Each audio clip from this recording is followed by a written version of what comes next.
पास होते ही नपेंगे वक्फ बोर्ड अध्यक्ष। सीबीआई जांच की मांग उठाकर वक्फ बोर्ड के अध्यक्ष ने ही काट दिया बवाल। आपका और मेरा एक पॉडकास्ट है जिसमें आपने मुझे बताया था, जब हम वक्फ बोर्ड के बारे में जिक्र कर रहे थे, कि कुछ वक्फ बोर्ड ऐसे हो गए हैं जो लूट का अड्डा बने हुए हैं। तो ऐसे में जो ये वक्फ बोर्ड के अध्यक्ष हैं वो भी नपेंगे सारे। मैंने तो कहा सीबीआई जांच कराओ ना सबकी, देश की आजादी से लेकर अब तक मेरे कार्यकाल की भी। अगर मैंने भी वक्फ का पैसा खाया है, यतीमों का, मिस्कीनों का, बेवाओं का हक मारा है, तो मुझे जेल में होना चाहिए। किसी के साथ कोई हमदर्दी ना करे सरकार, ना अपना देखे ना पराया। जहां हमारी सरकारें हैं वहां भी हो, किसी को ना छोड़ा जाए। गरीबों का हक है, जिन्होंने डाका डाला है इस पैसे पर, उनका तो इंतजाम होना चाहिए, उनको तो जेल जाना चाहिए। तभी मैं बोल रहा हूं ना, आप देखिएगा ना, एक बार ये दिल की हो जाए, एक बार जांच हो जाए, मैं कह रहा हूं इतना बड़ा खुलासा होगा, देश का सबसे बड़ा भ्रष्टाचार ये वक्फ बोर्ड में निकल के आएगा। अखिलेश यादव कह रहे हैं कि जिनके लिए आप कोई चीज लेकर आ रहे हैं उनसे ही नहीं पूछा, नाइंसाफी है। किससे नहीं पूछा? ये 1 करोड़ से ज्यादा एप्लीकेशन जेपीसी में, फिर इसका मतलब आपने सेटिंग वेटिंग से भिजवाई है, तो हम कह रहे थे भाई 1 करोड़ ईमेल। मुसलमान जो पढ़ा लिखा भी नहीं है वो, उसके भी मेल जा रहे थे। किससे पूछें? किससे पूछें ये तो बता दीजिए। पॉलिटिकल मुसलमानों से, आपसे। हम तो कह रहे हैं ये पॉलिटिकल मुसलमान है जो विरोध कर रहा है। आम मुसलमान तो बेचारा मेहनत मजदूरी करता है, पंचर लगा रहा है, रंदा खींच रहा है, अपनी दिहाड़ी कर रहा है, मजदूर यही कर रहा है, और उसकी चिंता सिर्फ इतनी है कि मेरे बच्चों को 2 वक्त का खाना कैसे मिले। उसे आपकी राजनीति में कोई इंटरेस्ट नहीं है, उसे पॉलिटिक्स में कोई इंटरेस्ट नहीं है। उसे आप डरा रहे हैं, खा जाएगी बीजेपी, मार देगी, छोड़ देगी, आपकी मस्जिदें छीन लेगी। मैं जिम्मेदारी से, मैं एक मुसलमान हूं और मजबूत मुसलमान हूं, बड़ी जिम्मेदारी से कह रहा हूं, गरीब मोहल्लों में, गरीब जो छोटी मस्जिदें हैं, मदारिस हैं, कोई नहीं छीनने जा रहा उनसे। उनसे छीनेंगे जिन्होंने हजारों एकड़ जमीन लकड़बग्घों की तरह कब्जा के रखी है। लेकिन अगर सुधांशु त्रिवेदी कहेंगे जहां जहां खुदा है वहां वहां भगवान है, तो फिर कुछ मुसलमान तो सवाल पूछेंगे ही ना। भले उन्होंने तंज कसते हुए कहा। वो ठीक है ना, जहां जहां खुदा है वहां वहां भगवान निकला। अरे ये अच्छी बात मानता हूं मैं तो, कि कम से कम जहां जहां खुदा है वहां वहां भगवान है, तो है ना। अच्छी बात यह है कि अगर कहीं कोई मंदिर था और हम लोगों ने मजहब बदल दिया, और मुसलमान, हम तो सुन्नी मुसलमान है ना, सुन के मजहब बदला ना, तो उन मंदिरों को अगर मस्जिद भी बना दिया तो इबादत के लिए तो बनाया ना। अब वापस हम अगर धर्म बदल के हिंदू हो जाएंगे तो फिर मंदिर बना देंगे, क्या हुआ है? तो इंसान अपने आप जा सकता है, वो तो उसकी चॉइस है ना कि उसे क्या, किस मजहब में रहना। हम ये कह रहे हैं हम एक हैं। मजहब आप अपनी मर्जी से तय करते हैं। अगर हमने तय किया कि हम इस्लाम में जिएंगे, हम अल्लाह अल्लाह के कुरान पे यकीन रखेंगे, मोहम्मद साहब और सहाबाओं को अपना आइडल मानेंगे, लेकिन उसके साथ साथ हम भारतीय, हम श्री राम को अपना आइडल मानेंगे, हम श्री कृष्ण को अपना आइडल मानेंगे, तो मुझे लगता है कि भारतीय संस्कृति के साथ ये भारतीय मुसलमान खड़ा होकर आज अपने लिए जो खुशी के बोल बोल रहा है, जिसको विश्वास हो रहा है कि मेरा भी कोई है। हम तो फंस गया ना भारत का मुसलमान, उसकी समझ में नहीं आया। हमने इस्लाम एक्सेप्ट कर लिया, हम अरब को कैसे फॉलो कर लें? हम भारतीय मुसलमान हैं, हम अपनी संस्कृति को फॉलो करेंगे ना। यही लड़ाई है असली। वो कहते हैं जो बाहरी हैं कि आप बाहर के कल्चर को फॉलो करके अपने धर्म पे चलिए, और हम इतना कह रहे हैं कि हम भारतीय कल्चर को फॉलो करके अपने धर्म पे चलेंगे। ईश्वर को मानने का तरीका अलग होता है। हम ईश्वर को निराकार रूप में मान रहे हैं, कोई आकार और साकार में मान रहा है, इतना सा फर्क है। मान ईश्वर कोई रहा है, हिंदू भी और मुसलमान भी। लेकिन मैं ये कह रहा हूँ, दुकानें बंद होने वाली हैं बहुत सारे उन लोगों की जो अपनी आप को मुसलमानों का ठेकेदार समझते थे। अच्छा, आप तो मुसलमान हैं, और सुन्नी आपने जिक्र किया मुसलमान है, जिनको हम अगर शिया से कंपेयर करें तो वो ज्यादा कट्टर माने जाते हैं।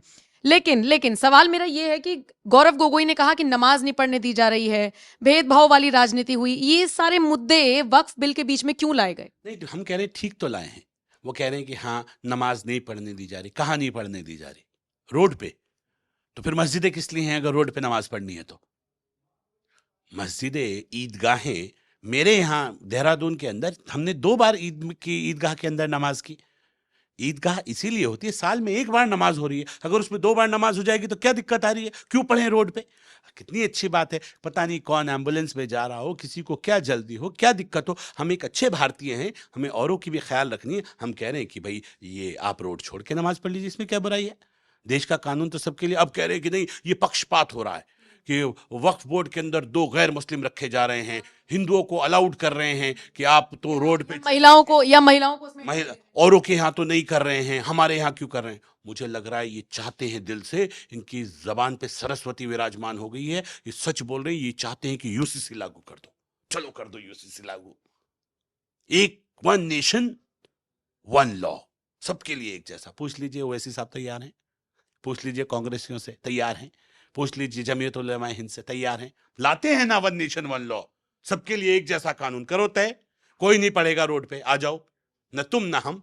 ये क्या है, हमारे साथ ऐसा हो रहा है, हमारे यहाँ ये डाल रहे हो। भाई एक एक उस कानून पे आ जाओ, उस पे भी आप राजी नहीं होते। जब एक लॉ की बात करते हो उस पे भी आपको दिक्कत हो जाती है। इधर भी नहीं लिए जा रहे, इधर कहीं तो आइए भाई, ये तो नहीं चलेगा ना, कुछ तो माननी पड़ेगी।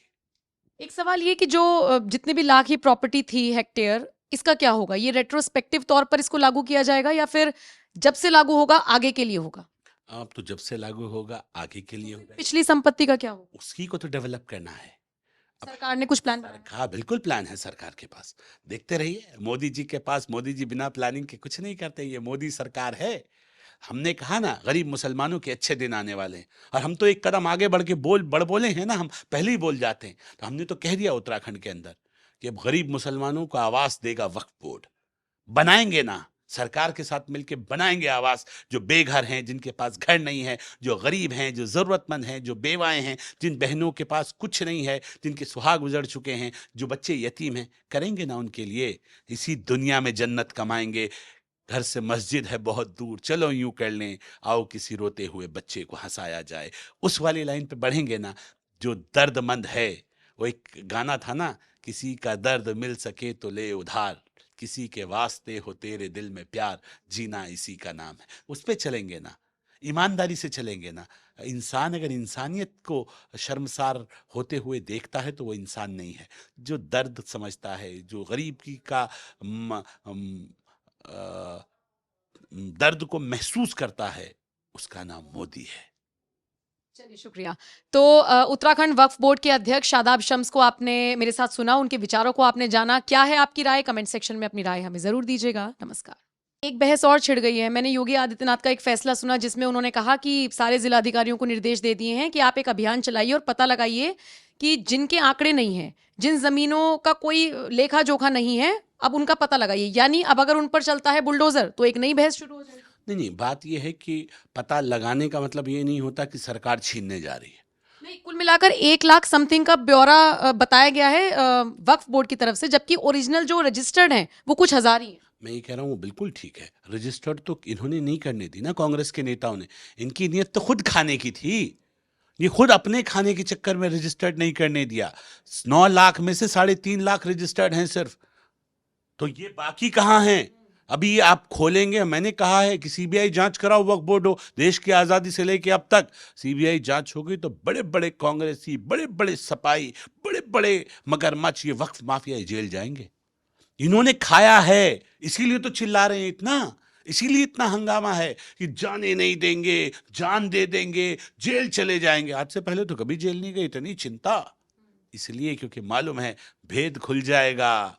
बाकी जगह अब तो जेल की रोटी खानी पड़ेगी, जेल का पानी पीना पड़ेगा। इसलिए डर है कि अब मामला खुल जाएगा। और भ्रष्टाचार और जगह तो सेटिंग वेटिंग चल जाती, अब कैसे चलेगी मोदी सरकार में, कैसे चलेगी धामी सरकार में, कैसे चलेगी योगी सरकार में? भी सेटिंग वेटिंग तो बंद हो गई ना, पैसे दे के पलट लेते।